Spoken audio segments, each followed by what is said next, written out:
이것이 행복이라오. 세상은 알 수 없는 하나님 선물. 이것이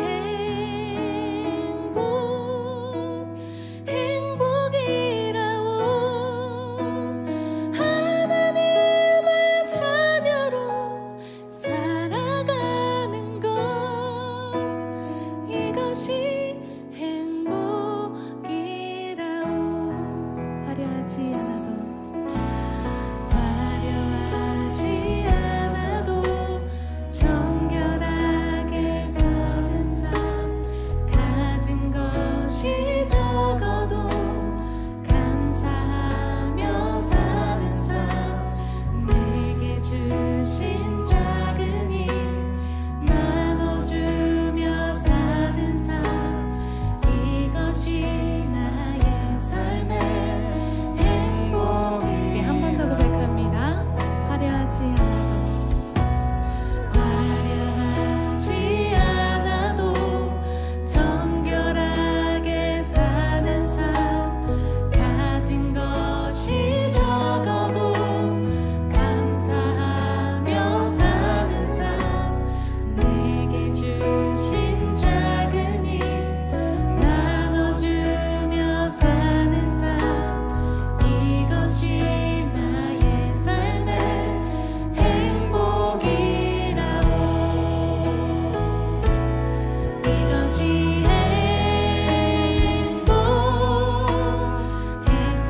행복이라오.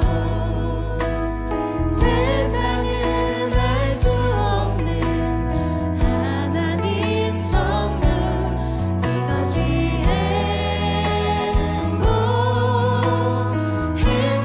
행복이라오. 하나님의 자녀로 살아가는 것.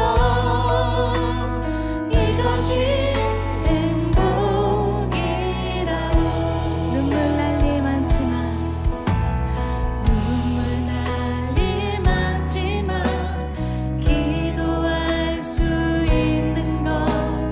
억울한 일 많으나 주를 위해 참는 것.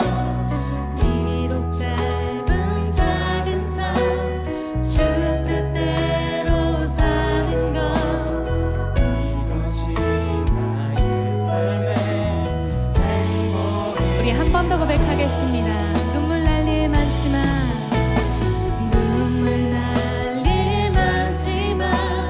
기도할 수 있는 것. 억울한 일 많으나 주를 위해 참는 것. 비록 짧은 작은 삶 주 뜻대로 사는 것. 이것이 나의 삶의 행복.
세상은 알 수 없는 하나님 선물, 이것이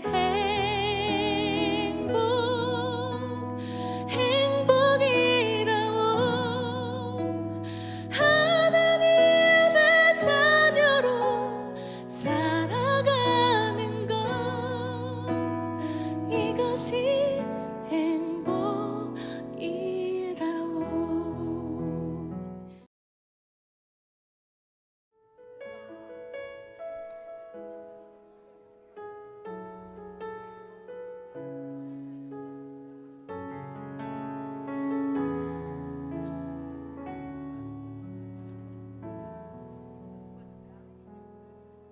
날이 저물어 갈 때, 빈들에서 걸을 때, 그때가 하나님의 때. 내 힘으로 안 될 때, 빈손으로 걸을 때, 내가 고백해 여호와 이래. 날이 저물어 갈 때, 날이 저물어 갈 때, 빈들에서 걸을 때, 그때가 하나님의 때. 내 힘으로 안 될 때, 빈손으로 걸을 때, 내가 고백해 여호와 이래. 주가 일하시네, 주가 일하시네. 주께 아끼지 않는 자에게 주가 일하시네, 주가 일하시네. 신뢰하며 걷는 자에게. 우리 모인 이곳에, 우리 모인 이곳에 주님 함께 계시네. 누리네 아버지 은혜. 적은 떡과 물고기, 내 모든 걸 드릴 때, 모두 고백해 여호와 이래. 우리 모인 이곳에, 우리 모인 이곳에 주님 함께 계시네. 누리네 아버지 은혜. 적은 떡과 물고기, 내 모든 걸 드릴 때, 모두 고백해 여호와 이래. 주가 일하시네, 주가 일하시네. 주께 아끼지 않는 자에게 주가 일하시네, 주가 일하시네. 신뢰하며 걷는 자에게 주가 일하시네, 주가 일하시네. 주께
전능하사 천지를 만드신 하나님 아버지를 내가 믿사오며 그 외아들 우리 주 예수 그리스도를 믿사오니 이는 성령으로 잉태하사 동정녀 마리아에게 나시고 본디오 빌라도에게 고난을 받으사 십자가에 못 박혀 죽으시고 장사한 지 사흘 만에 죽은 자 가운데서 다시 살아나시며 하늘에 오르사 전능하신 하나님 우편에 앉아 계시다가 저리로서 산 자와 죽은 자를 심판하러 오시리라.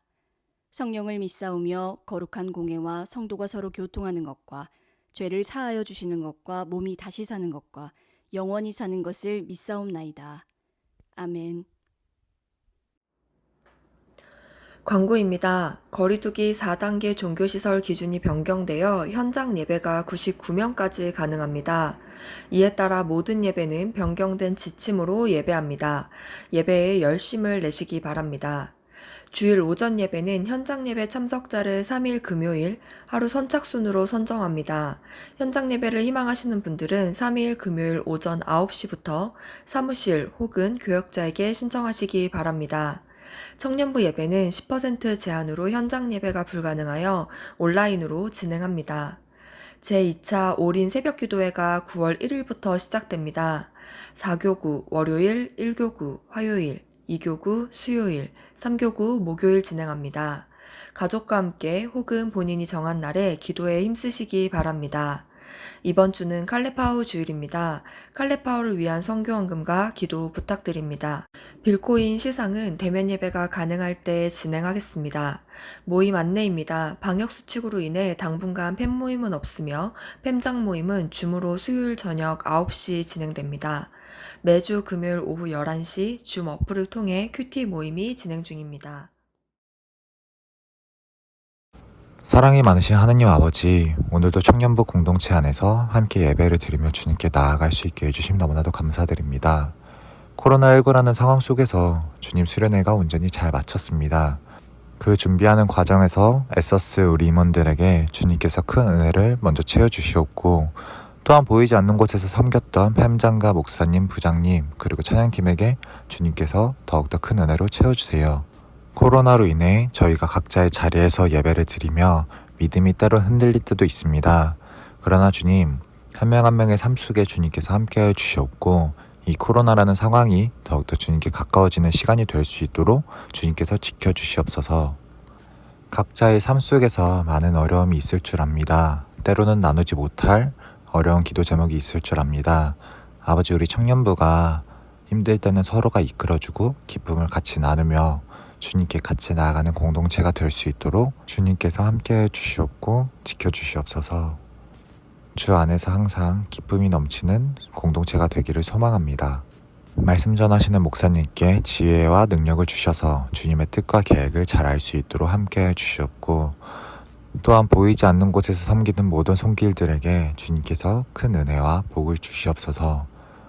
오늘 예배에도 함께 하실 줄 믿사오며 사랑이 많으신 예수님의 이름으로 기도드렸습니다. 아멘.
오늘 우리에게 주실 하나님의 말씀은 여호수아 2장 8절에서 15절 말씀입니다. 여호수아 2장 8절에서 15절 말씀입니다. 또 그들이 눕기 전에 라합이 지붕에 올라가서 그들에게 이르러 말하되 여호와께서 이 땅을 너희에게 주신 줄을 내가 아노라. 우리가 너희를 심히 두려워하고 이 땅 주민들이 다 너희 앞에서 간담이 동나니 이는 너희가 애굽에서 나올 때에 여호와께서 너희 앞에서 홍해물을 마르게 하신 일과 너희가 요단 저쪽에 있는 아모리 사람의 두 왕 시혼과 옥에게 행한 일 곧 그들을 전멸시킨 일을 우리가 들었음이라. 우리가 듣자 곧 마음이 녹았고 너희로 말미암아 사람의 정신을 잃었나니 너희의 하나님 여호와는 위로는 하늘에서도 아래로는 땅에서도 하나님이시니라. 그러므로 이제 청하노니 내가 너희를 선대하였은즉 너희도 내 아버지의 집을 선대하도록 여호와로 내게 맹세하고 내게 증표를 내라. 그리고 나의 부모와 나의 남녀 형제와 그들에게 속한 모든 사람을 살려주어 우리의 목숨을 죽음에서 건져내라. 그 사람들이 그에게 이르되 내가 우리의 이 일을 누설하지 아니하면 우리의 목숨으로 너희를 대신할 것이요 여호와께서 우리에게 이 땅을 주실 때에는 인자하고 진실하게 너를 대우하리라. 라합이 그들을 창문에서 줄로 달아내리니 그의 집이 성벽 위에 있으므로 그가 성벽 위에 거주하였음이라. 아멘. 오늘 여러분들과 함께 생각해 보고자 하는 인물은 라합입니다. 이스라엘의 정탐꾼이 여리고에서 만난 여인 라합. 오늘은 이 라합의 믿음을 생각해 보고자 하는데요. 특별히 한 구절에 집중하여 이 라합을 생각해 보고자 합니다.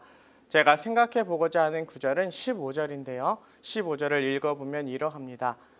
그의 집이 성벽 위에 있으므로 그가 성벽 위에 거주하였습니다. 집이 성벽 위에 있다는 것, 이것은 과연 무엇일까요? 성벽에 산다는 것은 무엇을 의미할까요? 오늘날은 아파트의 최상층을 펜트하우스라 불리며 고급 주택 공간으로 생각합니다. 그 누구에게도 방해받지 않는 전망을 가진 아주 좋은 공간이죠. 또한 개인 옥상을 가지고 있는 특별한 공간이기도 합니다. 하지만 이 역사는 그렇게 오래된 것은 아닌 것 같아요. 도시공학자인 유현준 교수는 뉴욕을 세계 최고의 도시로 만들어준 결정적 기술 중 하나가 엘리베이터라고 이야기를 했는데요. 엘리베이터로 인해 고층 건물이 만들어지고 한 건물 내에서 많은 일들이 이루어지므로 경제순환이 빨라졌다라고 이야기를 합니다. 또한 이로 인해 아파트도 발달하게 되었대요. 즉 예전에는 높은 집은 이동 시간이 많이 걸리는 힘든 곳이어서 사람들이 많이 이용을 안 했지만 엘리베이터가 생기고 나므로 가장 높은 곳이 오히려 더 좋은 곳으로 변화되는 일이 일어나게 되었다라는 거죠. 즉 최고층의 최고의 집이 된 것은 얼마 되지 않은 이야기입니다. 쉽게 생각한다면 여러분들이 18층에 사는데 엘리베이터가 고장 난다면 그곳을 이용하겠습니까? 하루 이틀이면 몰라도 절대로 살 수 없는 곳일 것입니다. 즉 집이 성벽 위에 있다라는 것은 오늘날 우리의 시각으로 바라보는 것이 아니라 그 당시 사람들의 입장에서 바라볼 수 있어야 합니다. 이처럼 집이 성벽 위에 있다라는 것은 참 살기 힘든 곳이었을 거예요. 또한 집이 성벽 위에 있다라는 것은 더 많은 것이 담겨 있는 말이다라고 이야기를 하는데요. 집이 성벽 위에 있다라는 것을 히브리어 문자 그대로 번역하면 이는 집이 성벽 안에 있다가 된다고 해요.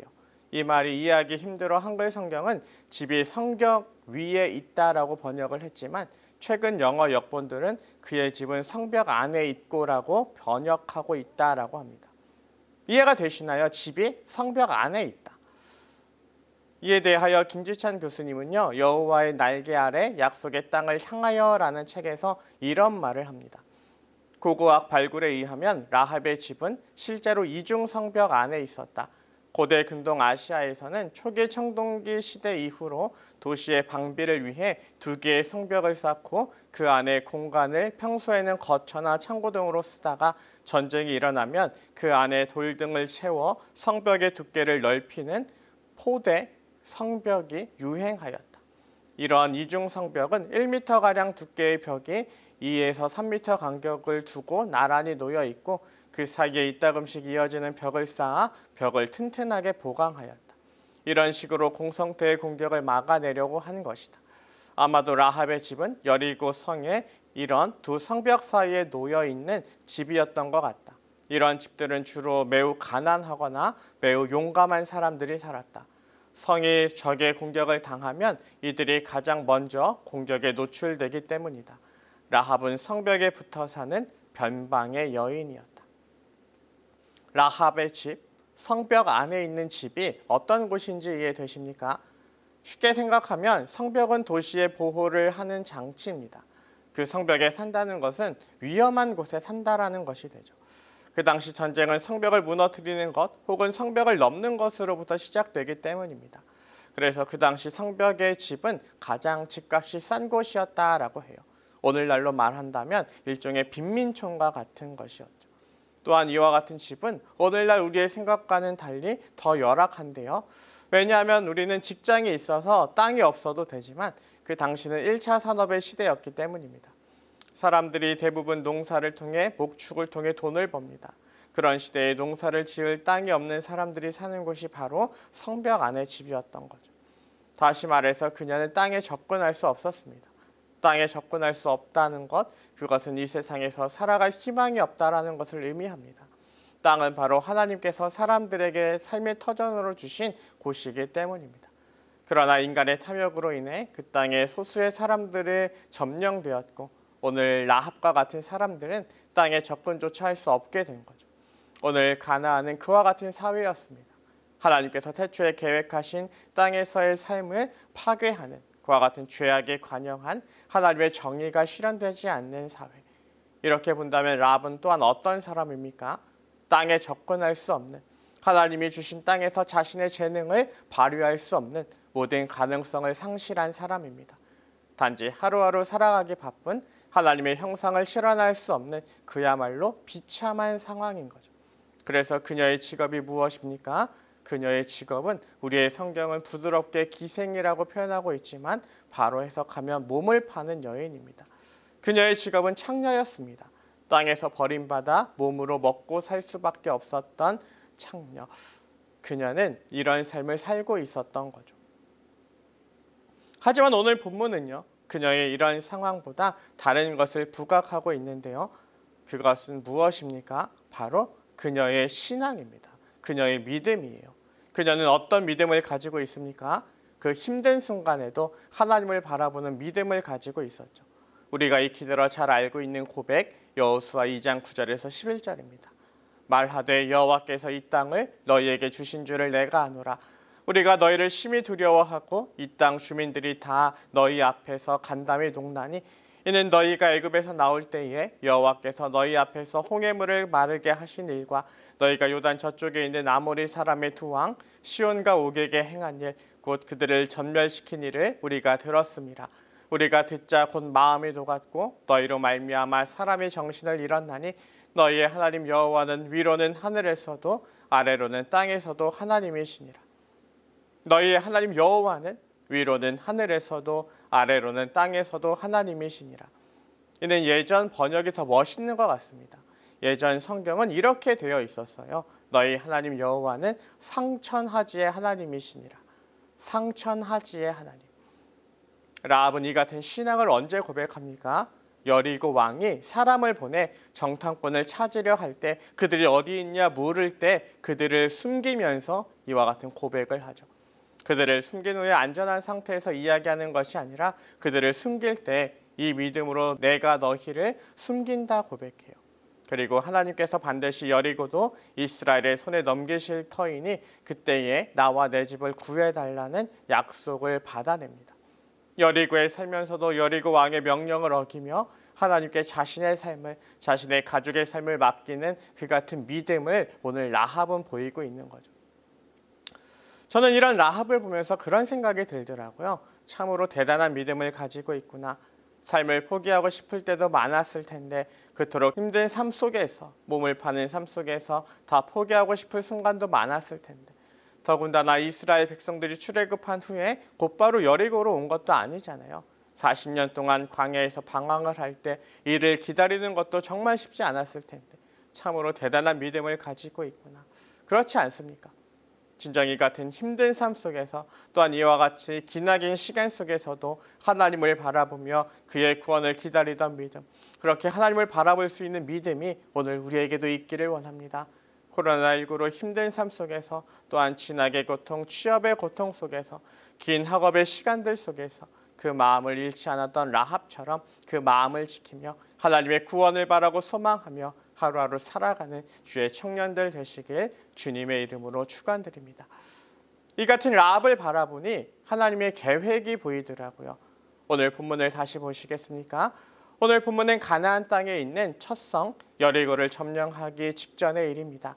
그런데 가만히 보시면 오늘 본문은 참으로 이상합니다.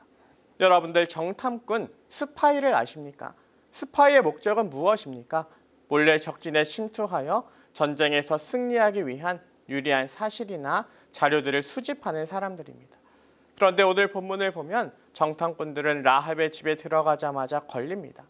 여리고 성벽의 약점을 발견한 것도 아니고요. 여리고를 공격할 때 우리가 신호를 보내면 안쪽에서 문을 열어주기로 주민들과 내통한 것도 아닙니다. 전쟁에서 승리할 수 있는 유리한 무엇인가를 발견한 것은 전혀 없어요. 성경에 보시면 그들이 한 일은 없습니다.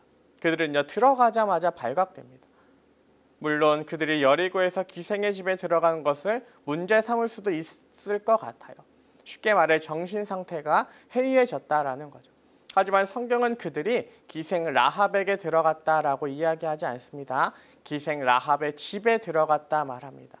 즉 이들은 이성의 눈이 멀어서 기생에게 들어간 것이 아니라 그녀의 집, 즉 의심을 받지 않고 쉽게 들어갈 수 있고 또한 여러 소문이 돌고 도는 기생의 집에서 정보를 얻으려 했다라는 거죠. 이것이 정설입니다. 그렇게 알아두시면 좋고요. 하지만 그들은 어떻게 됩니까? 여리고에 침입하자마자 기생 라합의 집에 들어가자마자 들통이 나고 말죠. 즉 이 정탐꾼들은요 라합이 아니었다면 죽었을지도 모릅니다. 즉 라합의 믿음으로 인해 그들은 목숨을 건지죠. 그리고 여호수아에게 돌아갑니다. 여기서 뭔가 이상함을 느끼지 못하셨습니까? 앞서 이야기했다시피 스파이라면 전쟁에서 승리하기 위한 유리한 사실이나 자료들을 수집해 가야 합니다. 더 가능하다면 내통자를 만들어 성 안에서 진입이 쉬워지도록 무엇인가를 해야 하죠. 하지만 이들이 한 것은요 아무것도 없어요. 이들이 한 일은 라합의 집에 갔다 걸린 것뿐입니다. 그렇게 그들은 라합의 신앙 고백을 여호수아에게 전달하고 그것으로 그들의 사명을 마칩니다. 여호수아 2장 23절에서 24절입니다.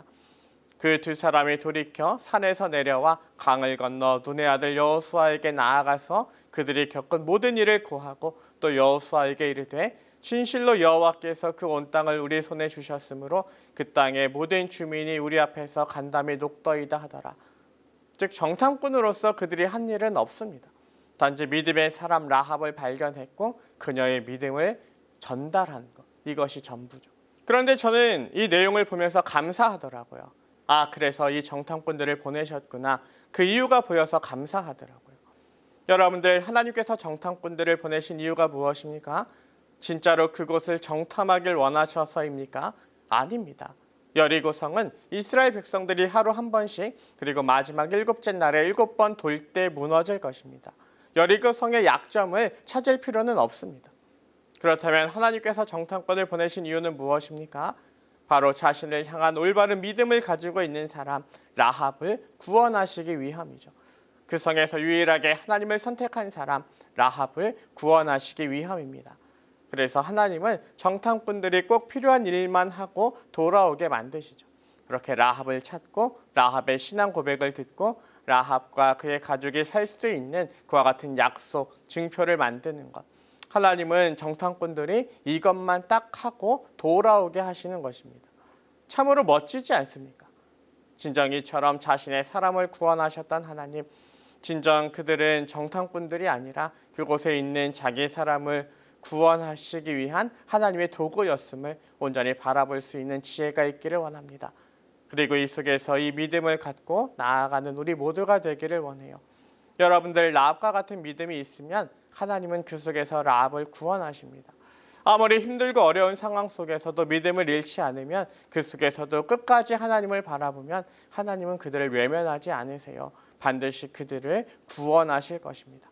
여러분들을 제가 신학교에 다니면서 전율을 느낀 적이 몇 번 있는데요. 제가 신학교에 가서 처음으로 성경에 이런 구절이 있다라는 것을 알았거든요. 베드로전서 3장 20절입니다.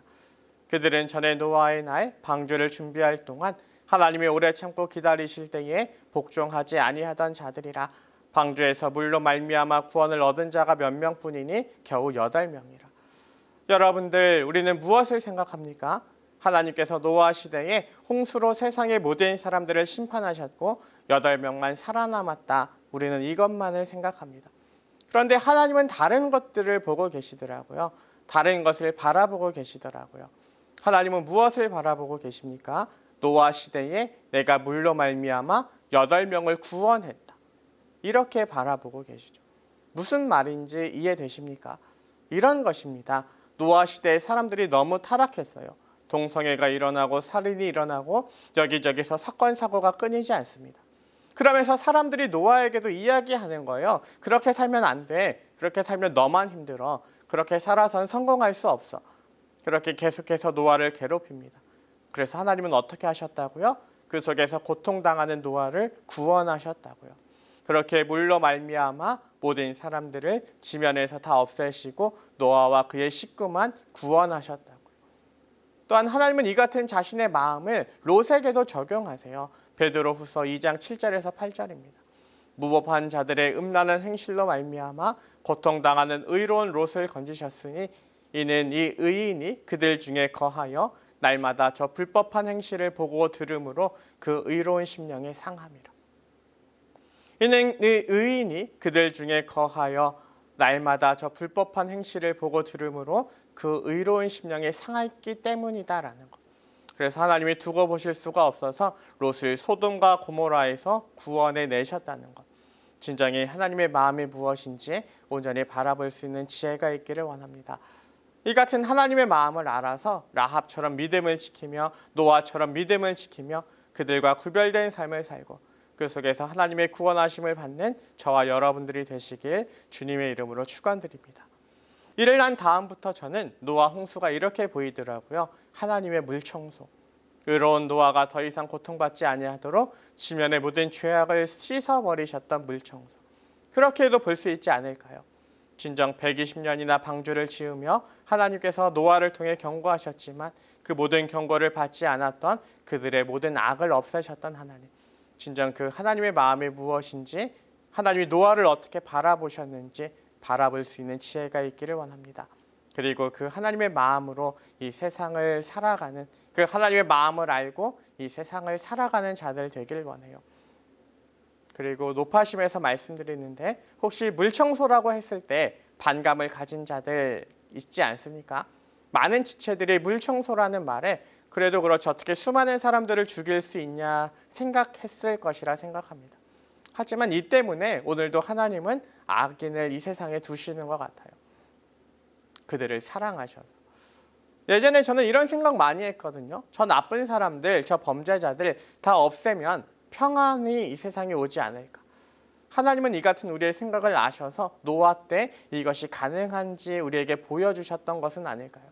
그렇게 하나님은요, 의로운 노아와 그의 식구만 남기고 세상의 모든 악한 사람들을 없애셨습니다. 그런데 그 결과는 무엇입니까? 하나님께서 모든 악한 사람들을 없애심으로 오늘날 우리의 삶은 의롭나요? 오늘날 우리의 삶을 평화롭습니까? 오늘 우리가 그 결과가 어떠한지 우리의 눈으로 다 보고 있잖아요. 그렇게 남겨놓아도 노아와 그 식구만 남겨놓아도 죄악된 사람들은 또다시 나타나고 또다시 범죄합니다. 그렇게 오늘도 우리가 악한 세상 속에서 살아가고 있는 거죠.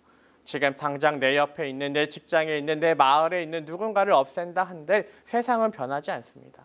계속해서 악한 사람들이 태어나고 악이 계속해서 확대 재생산될 뿐이죠.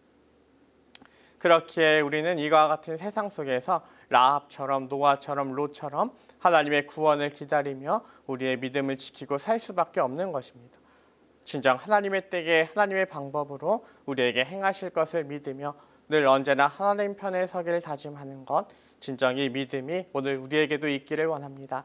그렇게 하나님 편에 서서 하나님의 도우심을 구하는 믿음의 사람들 되기를 원해요. 진정 하나님을 바라보며 죄악에 무너지지 아니하고 당당하게 이 세상을 살아가는 주의 청년들 되길 원합니다. 오늘 설교는 내일 묵상 에세이를 읽어주며 오늘 설교를 마치고자 하는데요. 서창희 씨는 내 인생 여기서 끝나지 않는다라는 책에서 이런 이야기를 했다 합니다. 어느 날 방송국에 신입사원이 들어왔습니다. 그 사원이 스튜디오 곳곳에 있는 장비들을 둘러보며 말했습니다. 오, 이거 정말 비싸 보이네요. 그러자 옆에 있던 PD가 그 사원의 뒤통수를 치며 한마디 했습니다. 비싸 보이냐? 내가 평생 벌어도 못 살 장비야. 뒤통수를 맞고 무안을 느끼거나 자존심이 상할 법도 한데 그 사원은 별다른 대꾸를 하지 않았습니다.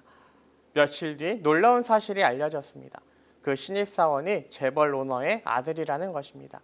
그가 PD의 핀잔에도 버럭하지 않고 여유를 가질 수 있었던 이유를 짐작할 수 있겠습니까? PD에게 어떤 평가를 받느냐가 그 사원에게 전혀 영향을 끼치지 않았기 때문입니다. 나는 진짜 대단하고 영향력 있는 아빠의 아들이다라는 생각이 그에게 있었기 때문입니다. 이런 사람에게는 다음과 같은 특징이 있습니다. 주변에서 자신에게 뭐라고 한들 별 의미가 없다. 자신의 아버지가 지시해주는 것을 철저히 따르고 신뢰하며 그러면 잘 될 거라고 확고하게 믿는다. 하나님이 내 아버지시요 내 삶의 주인이시며 내 죄를 모두 가져가 버리신 분임을 믿는다면 내 삶의 현장은 타인의 평가로부터 인정을 받아내야 할 장소가 아니라 하나님 아버지의 일을 위해 보냄을 받은 곳이 됩니다. 우리가 매사에 당당할 수 있는 것은 자신이 세상의 평가에서 벗어난 하나님의 아버지께 속한 존재임을 깨달을 때 가능합니다. 여러분들, 진정 여러분들의 위치를 알고 계십니까?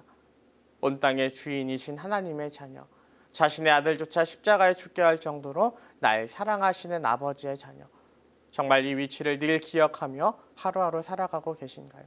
그래서 라합과 같은 환경 속에서도 무너지지 않고 롯과 같은 환경 속에서도 무너지지 않는, 오히려 그 주변에 그리스도의 향기를 나타내는 그와 같은 삶을 살아가고 계십니까? 진정 우리의 삶이 이 같은 삶이 되길 원합니다. 코로나19 시대에 하나님과 더 깊은 대면을 하고 이 속에서 살아가는, 세상을 향해 하나님의 사랑을 선포하는 믿음의 사람들 되시길 주님의 이름으로 축원드립니다. 기도하겠습니다. 살아계신 하나님 아버지, 오늘 우리에게 귀한 주일 주시고 하나님 앞에 나와 예배하며 우리에게 원하시는 믿음의 삶이 무엇인지 깨닫게 하심에 감사드립니다. 진정 라합이 믿음을 지켰을 때 그를 구원하신 하나님, 노아가 믿음을 지켰을 때 그를 지키셨던 하나님, 그 하나님의 마음이 무엇인지 알고 우리를 향하신 하나님의 사랑이 무엇인지 알고 이 속에서 하나님 편에 서는 자들 되기를 원합니다. 세상 속에서 아무리 힘들고 어려워도 날 사랑하시는 주님이 온 세상의 주인이심을 알기에 이 세상에서 흔들리지 아니하며 세상 풍조에 무너지지 아니하고 언제나 하나님 편에 서서 주를 위해 살아가는, 주만 바라보며 믿음의 길을 걷는 우리 모두가 되게 하여 주시옵소서. 그렇게 하나님 나라를 바라보며 세상에 감당하지 못할 믿음으로 승리하는 주의 자녀들 되게 하여 주시옵소서.